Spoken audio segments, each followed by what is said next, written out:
Hello, and welcome to another video.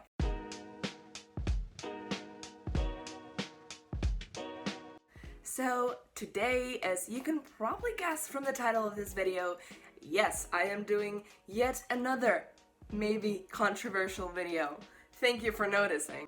This idea, the fixing the heroes of Olympus idea, came to me because I just kept thinking about one of the comments that I saw in one of my videos that said the heroes of Olympus would be so much better and so much more interesting if it followed 7 kids of minor gods instead of like the big 12 Olympians, especially because 3 of the 7 are literally kids of the big 3.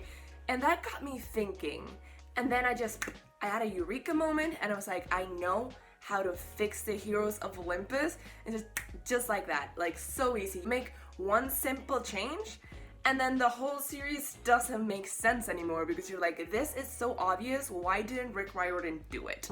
And from there I was like, what if I made more changes to fix this story and to kind of like fit the narrative that some people from the fandom want? I might have seen in my own comments from other videos I've made, specifically the video I made about everything wrong with the Heroes of Olympus and my 2 unpopular opinions videos. From what I've gathered from those comments, not everyone is 100% happy with how the Heroes of Olympus went down, so I've gathered some of your opinions, some of your comments and suggestions, and I have rewritten the Heroes of Olympus. Yeah, disclaimer, I'm not Rick Riordan, I'm not a actual professional writer. This is just me doing whatever I want, playing God over this story that definitely does not belong to me in any way. But yeah, I wanted to see what I can do with the story and see how a few minor changes and a few major changes could affect the story overall and maybe make it better. Obviously, this is completely subjective. If you like the Heroes of Olympus just as is, that's 100% valid. But for me, I wish some things were a little bit different and some things a lot different. So this is just my opinion on what I would have liked to see from the Heroes of Olympus. Also, I think this video is going to be divided in 3 parts, so you can skip to the one you find most interesting if you want. But first, I'm going to talk about the 2 major changes I made to the story, then I'm going to talk about the character arcs that I want for the main characters, and finally I'm going to go book by book, telling you what I think would have happened in those books with the changes that I made to the story. So let's go check it out. Okay, so change number 1, and this one might upset a lot of people, which I get because Percy is also my favorite character and I love seeing from him and being inside his head.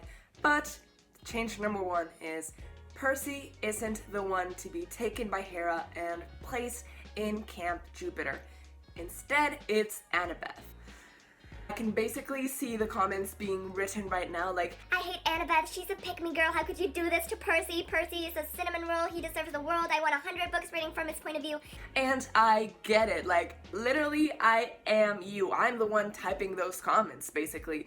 But if you think about it, please let me explain why I thought this was an important change to make. So, we've already gotten 5 whole books solely from Percy's perspective. His character arc is wrapped up beautifully. We don't need more character development from him. I know that's not how humans work, but that is how book characters work. If you try to develop them too much, if you give them too many character arcs, their character just gets confusing and seems out of character. The biggest problem in Heroes of Olympus, but that's a problem for another time. Besides Percy's arc being completely wrapped up already in The Last Olympian, I feel like it's not really realistic that Hera chose Jason and then Percy. Because Jason obviously is the leader from Camp Jupiter, but I don't think Percy is the leader from Camp Half-Blood. For example, Percy was only at Camp Half-Blood for 4 summers, and most of those 4 summers he spent away on quests. Some of them he just snuck into, so the campers were never 100% happy with Percy Jackson, which you can kind of see the most in The Lightning Thief and The Sea of Monsters. First, in The Lightning Thief, he gets bullied by every single camper, basically. It's just like short-circuited. And then in the Sea of Monsters, he runs away and everyone's mad at him because it wasn't his quest. And then again, in the Titan's Curse, he runs away again because, again, it wasn't his quest. So, like, the campers aren't really happy, like 100% happy with Percy Jackson. He's just like a very powerful demigod who happens to have a prophecy written about him. On the other hand, Annabeth has been at camp since she was 7. So by the time Percy got there, she'd already been there for 5 years. Not 5 summers, 5 whole years. So she knew all of the older campers, and she knew every single one of the younger campers because she spends more time at camp. And I know she's not the one to single-handedly save Olympus and the world in the 5th book, but neither is Percy. Annabeth is really, really instrumental to the Battle of Manhattan, and she is kind of the one that makes like all of the plans. Even though Percy does kind of seem like a leader, Annabeth is still the daughter of Athena and is still the one that the campers trust the most, in my opinion. So that's why I feel like Annabeth is more integral to Camp Half-Blood than Percy, even though Percy's like the most powerful and the prophecy was about him. Still, Annabeth is the one that I feel like all the campers would turn to because she's the one they all know and trust. So that's why I decided to make that first change, that instead of Percy, Hera, who we know hates Annabeth so much, takes Annabeth. Like, doesn't that make sense? Hera has a huge grudge against Annabeth. So instead of like taking Percy away to make Annabeth miserable for a year, she literally takes Annabeth away, wipes away her memory, and like has her in a coma for 6 months. I feel like that is so much more in character for Hera than taking Percy away, because that would hurt Annabeth so much more. Like, amnesia, not cool. The second big change that I decided on was that I was going to change the Seven's godly parents.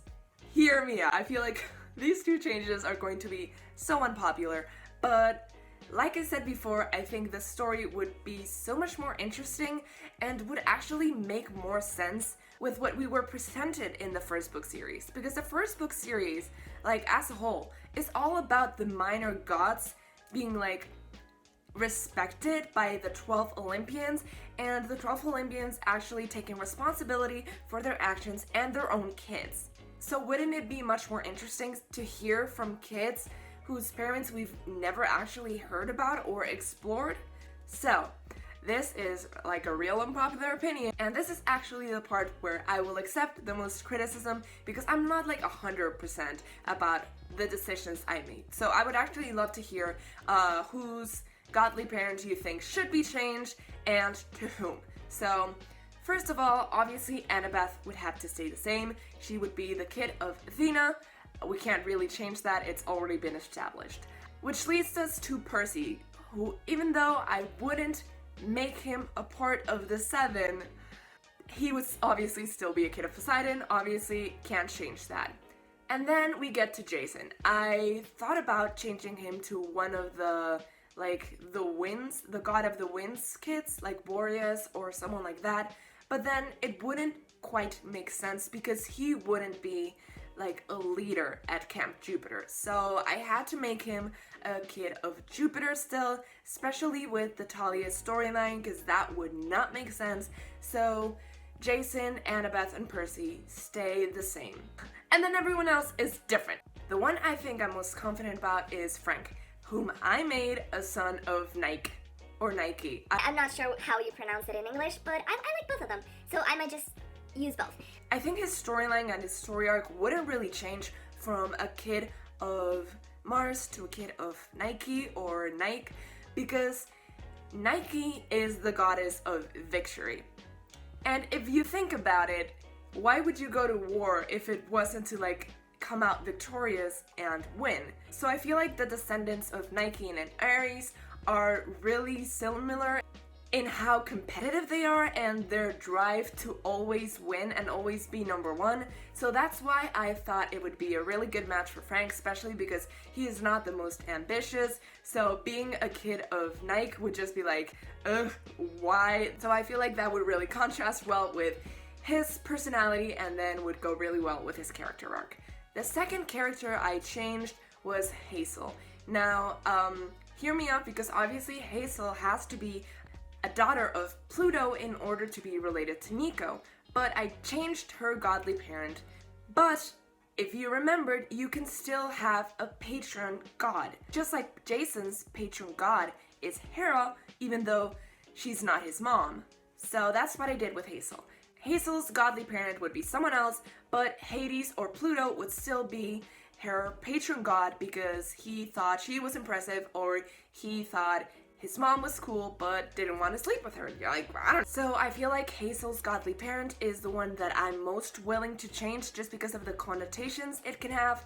I'm not 100% sure of this, so if you know more about this than I do, please let me know down below. I don't want to be offensive to anyone, so I'm like really willing to change my decision on this if it can be perceived as offensive to anyone. But I thought that Hazel would be really cool as a daughter of Hecate, I don't know.